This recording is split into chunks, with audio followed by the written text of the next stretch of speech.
Olá, estamos aqui perante mais um bate-papo. Hoje estou aqui com um amigo que muito prezo, que já nos conhecemos há algum tempo, que é o Dr. Ariel Milton Pinto Sousa. O Ariel, eu já conheço o Ariel, portanto, até de outras bandas castrenses. É um amigo por quem tenho muita estima, muita apreço, é uma pessoa que é muito sabedora do tema que vamos falar aqui hoje, que é a questão portanto, do coronavírus, que é um tema que hoje está muito em voga e que nos afeta a todos. Dizer só que o Ariel, portanto, além de ser psicólogo, é também militar e, portanto, neste momento é sargento ajudante do Exército Português, onde também exerce as funções no Departamento de Psicologia no Hospital daqui do Porto, e, portanto, inserindo agora um bocadinho no tema que nos traz por cá, que é a questão do coronavírus. Eu gostaria muito de saber aqui a opinião do Ariel. Portanto, nós vamos abordar a questão do ponto de vista da psicologia e do ponto de vista de alguns aspectos mais jurídicos que me parecem importantes, até pela minha área e pela profissão que eu tenho. Mas, Ariel, começando a falar um bocadinho sobre este tema e sobre o assunto, o que nós temos vindo a reparar é que este assunto do coronavírus tem vindo a desenvolver-se de uma forma muito gradual e, na minha opinião, até de uma forma algo preocupante.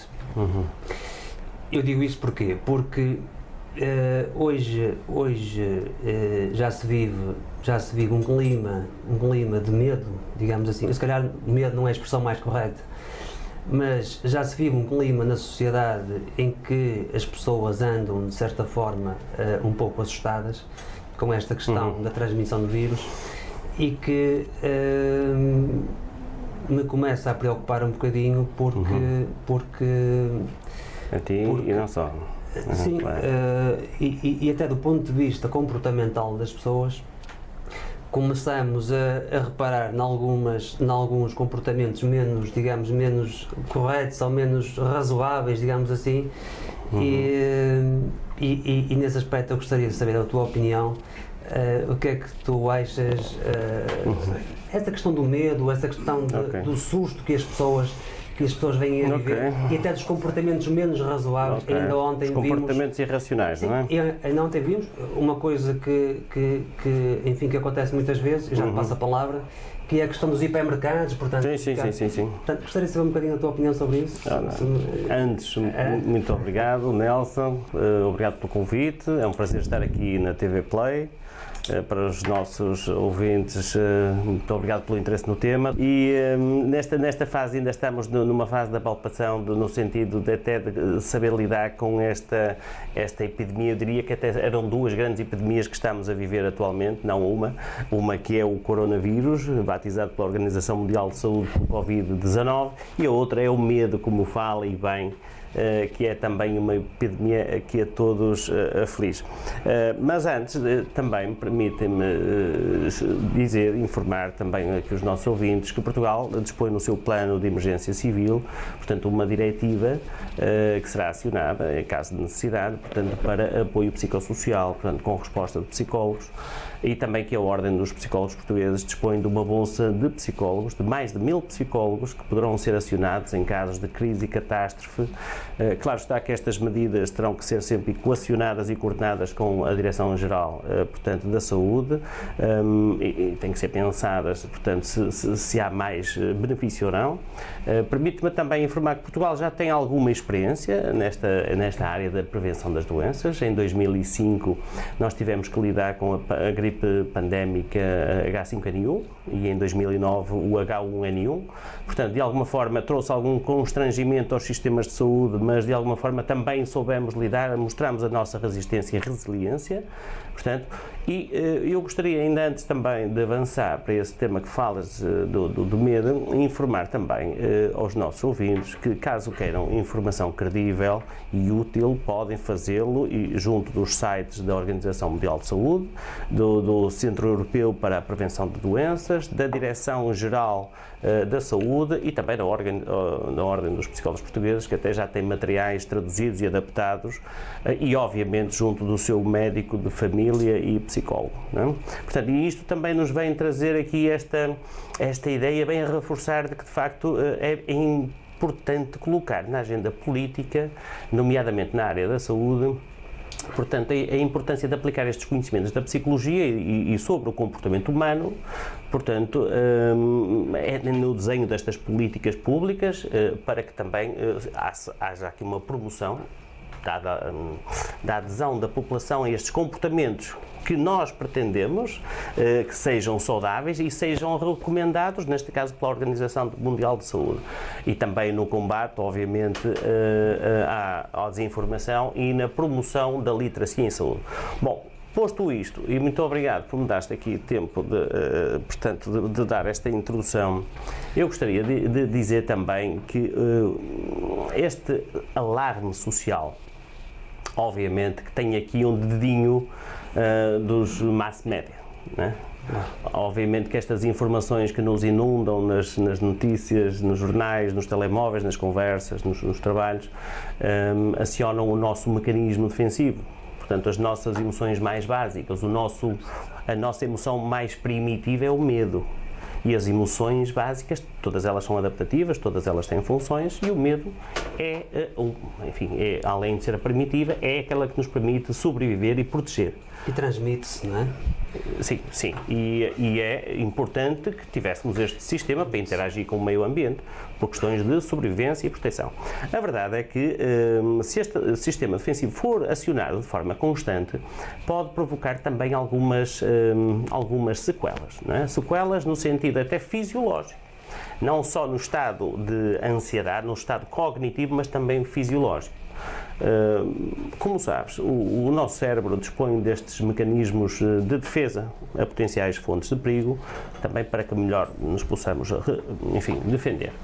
E o principal sistema de alarme é o circuito noradrenérgico, portanto, e as células noradrenérgicas estão sobretudo localizadas no locus coeruleus, portanto, que é acionado sempre que há um potencial fonte de perigo real ou imaginário, e que depois faz acionar o córtex pré-frontal e todo o organismo no seu conjunto para acionar esta resposta adaptativa de luta, imobilização ou fuga. Portanto, trata-se aqui de uma resposta de autopreservação, que é absolutamente fundamental para a nossa proteção e sobrevivência, mas que depois, com a exposição constante, pode trazer algumas sequelas, não é? Como disse.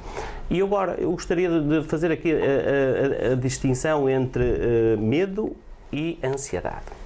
Porque às vezes as pessoas falam constantemente de alguns termos que depois não sabem muito bem distinguir. E quando falamos em medo, falamos nesta emoção fisiológica. Falamos de uma resposta do nosso organismo a uma determinada solicitação. Portanto, fala-se de uma ameaça real.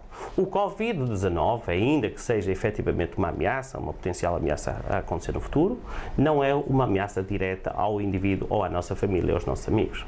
No entanto, predomina o sentimento de insegurança.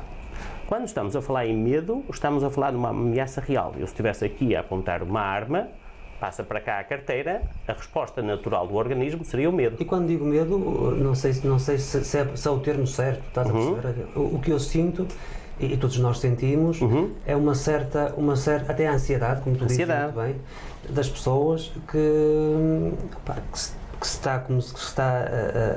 a começar a tornar insustentável, não é? Ok, então continuando só esse exemplo, Nelson, se me permites, imagina que numa rua nós somos assaltados, ok? Alguém nos aponta uma arma, nós desenvolvemos uma resposta natural, que é o medo, ok? E temos uma reação fisiológica.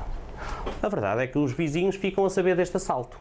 E o clima que fica instalado é a insegurança. ok? Em cima desta emoção medo, há emoções secundárias e há sentimentos. Depois do assalto acontecer, o que fica é um sentimento de insegurança. E, na verdade, o que nós estamos aqui a falar é de uma ansiedade, é sobretudo cognitiva. Nós ficamos apreensivos, ficamos preocupados com uma ameaça. Ora, se é necessário e se é legítimo ficar preocupado com o Covid-19, pois, claro que sim. Mas até certa medida. Porque a questão é os comportamentos desrazoáveis que se vêm fazendo, não é? E que as pessoas estão a tomar. Ainda aqui há poucos dias vimos aquela questão. Temos vários. A questão da praia, por exemplo, a questão dos hipermercados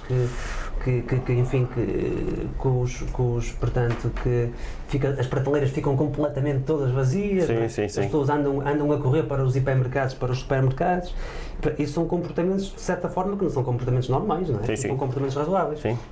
E, portanto, até que ponto é que essa ansiedade, é que esse medo, entre aspas, é que pode ter um efeito de retorno, não é? É que podemos reverter essa questão desses comportamentos, não é? Ok, estas emoções, obviamente, têm que ser geridas, não é? Porque um medo, isso demora tempo, medo exacerbado, um medo alimentado constantemente com estas notícias que nos inundam, ou um medo, enfim, que é alimentado, obviamente pode levar a pessoa a perder algum controle sobre a sua gestão emocional, portanto fica um bocadinho debilitada e pode ter comportamentos irracionais.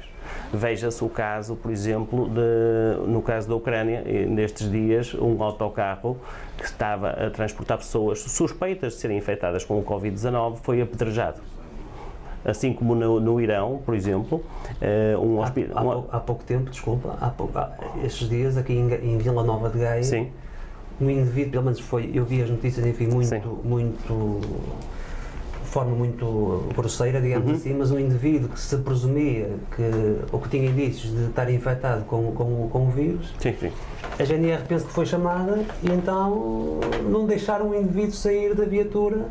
Depois chamaram as autoridades, portanto, penso que até, não sei se foi o INEM, e não deixaram o indivíduo sair da viatura. Portanto, estamos a chegar a um ponto completamente, estamos numa situação grave, não é? Isso é uma situação grave, em que as pessoas estão a ser restringidas na sua liberdade, mas também tem efeitos e aspectos jurídicos, em que, quer dizer, nunca pensei, em tão pouco tempo, eu nunca pensei que se chegasse a um ponto como esse. E o problema não é esse, o problema é, como eu disse no início, isto dá-me impressão, mas isso é a sensação que eu tenho e é a percepção que eu tenho, e enfim, penso que é a percepção que todos nós temos, que isto tem tendência a piorar. Nesses dias, nos dias que se seguem, tem tendência a piorar.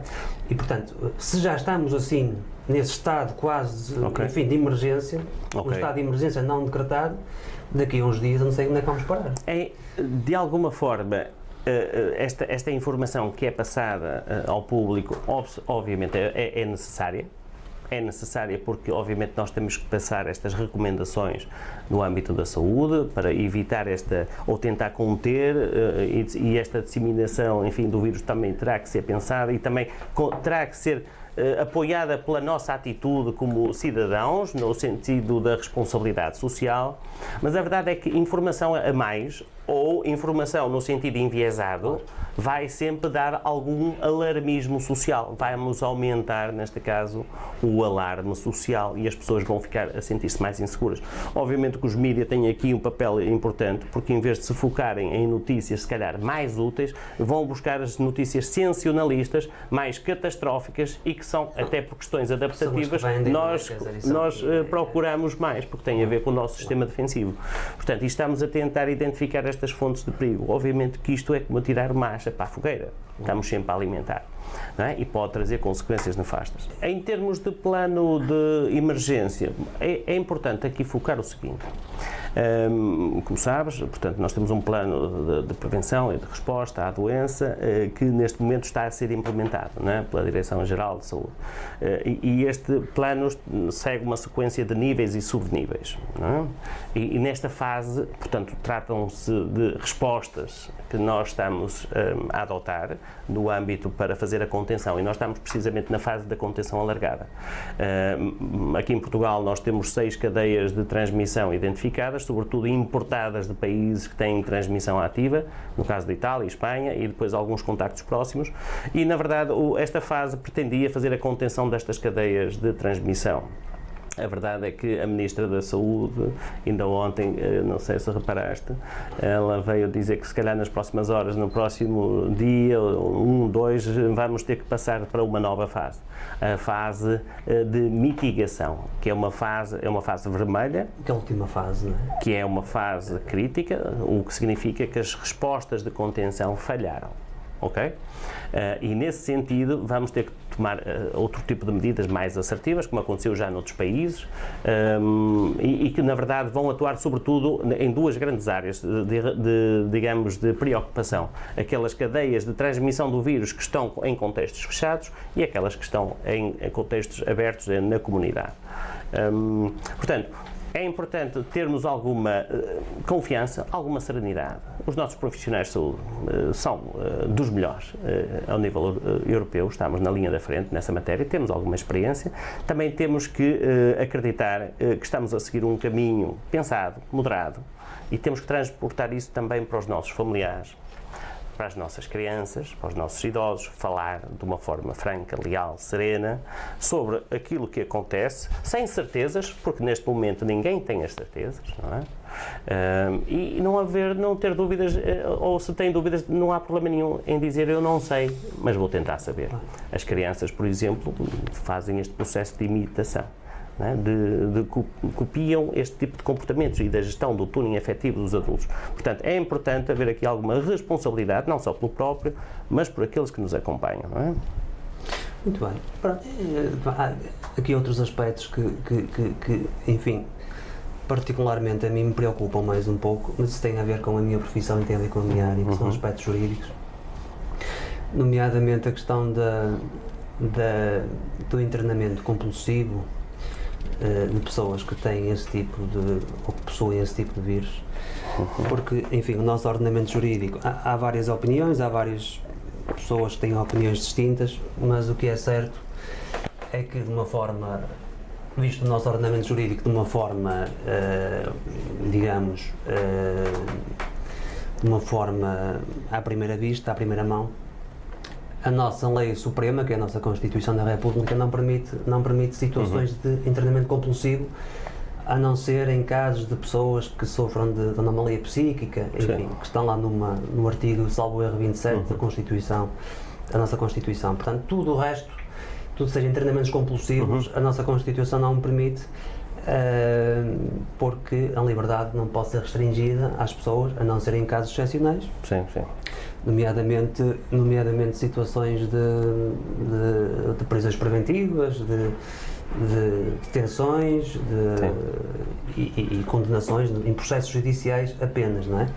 Portanto, fora isso e fora essas exceções que lá estão, enfim, até consagradas na Constituição, não é permitido, enfim, coartar a liberdade das pessoas, e bem, como é evidente.